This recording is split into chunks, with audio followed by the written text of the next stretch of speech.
We often hear these historical claims about the Palestinians.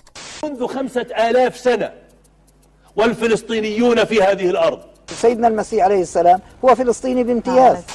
In a highly politicized debate, it's worth asking, what's fact and what's fiction? Early versions of the name Palestine refer to a small region on the Mediterranean coast bordering Egypt and to the Philistines, an ancient Greek people that, like many others, had vanished over time and have no connection to today's Palestinians. The word Palestine was first formally used by the Roman Emperor Hadrian. During his rule, Hadrian massacred the rebellious Jewish population in the Kingdom of Judea and sent most of the remaining Jewish population into exile. Hadrian was determined to obliterate thousands of years of Jewish presence in the land that is documented with extensive archaeological findings and place names we still use today. And so, he decided to rename the province of Judea, Syria, Palestina, after the vanished nemesis of the ancient Jews, the Philistines. Judea was the last independent state that existed in the land. Century after century, the remaining Jews, as well as other groups, lived under the rule of successive foreign powers.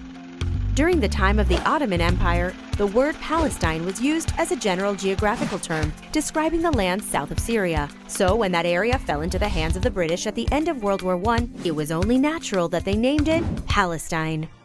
The League of Nations, a predecessor to the UN, granted the victorious World War I powers mandates to control the Middle East and prepare the local peoples for independence.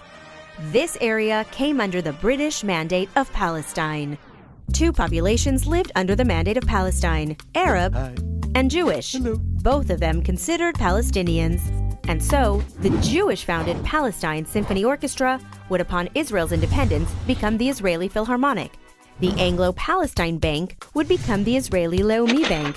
And this poster, that is often used today to support anti-Israel arguments, was in fact a Zionist ad promoting tourism to the Jewish homeland in Palestine.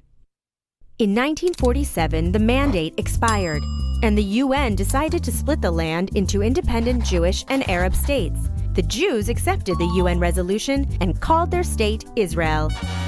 The Arab world, however, rejected the two-state plan, and right after the last British soldiers departed, attacked their newly independent neighbor. After the war, Jordan annexed the West Bank, and Egypt took over the Gaza Strip, which were both assigned to the Arabs as part of the partition plan. Neither country saw a need to set up an independent state in these areas. As a result, an Arab state did not materialize in the former British Mandate of Palestine. Palestinian identity continued to grow after 1948, culminating in 1964 when the Arab League initiated the creation of the PLO, the Palestine Liberation Organization, declaring this Arab group the Palestinian people. The PLO demanded the entire area of the mandate, though it called for the destruction of Israel, but did not challenge Jordanian and Egyptian rule. Arab aspirations continued to focus solely on eliminating the State of Israel, instigating another war in 1967, in which Israel gained control over the former Mandate territories in the West Bank and Gaza. So, are these historical claims about the Palestinians true? لم تمر حقبة في التاريخ خلت من وجود الشعب الفلسطيني في هذه الأرض. السيد المسيح كان الفلسطيني الأول الذي عذب في هذه الأرض. No, these claims are false. Jesus was born 134 years before the Romans changed the name of Judea to Palestine, over 1900 years before it became the name of the British Mandate, and almost 2,000 years before it was widely adopted by an Arab population in the region. He was, however, a Jew, living in the Kingdom of Judea.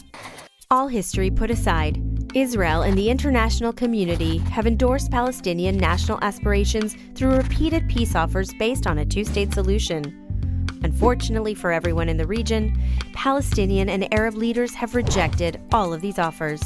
They continue to make false historical claims, hoping to erase Jewish ties and deny Jewish rights in this region.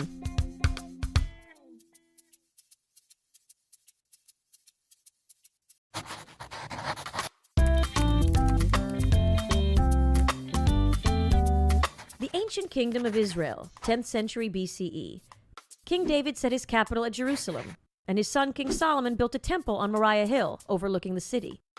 After Solomon died, the kingdom split into two. Centuries later, both were taken by powerful empires. First, the Assyrians colonized Israel and expelled the Jews. I repopulated Samaria more than before. I brought into it people from countries conquered by my hands. Over a century later, the Babylonians conquered Judea, destroyed the Jewish temple, and sent the Jews into exile. But Persian King Cyrus the Great allowed indigenous peoples in his empire to return to their lands. And so, the Jews returned to Judea and Jerusalem and rebuilt their temple. Some 4 centuries later, they regained independence from the Syrian Greek Empire, a revolution Jews celebrate to this day, but lost it again to another mighty imperial power, the Romans, who destroyed the temple a second time. Over generations, the Jews rose up against their different imperialist oppressors 4 times, and even won a short-lived independence from the Romans.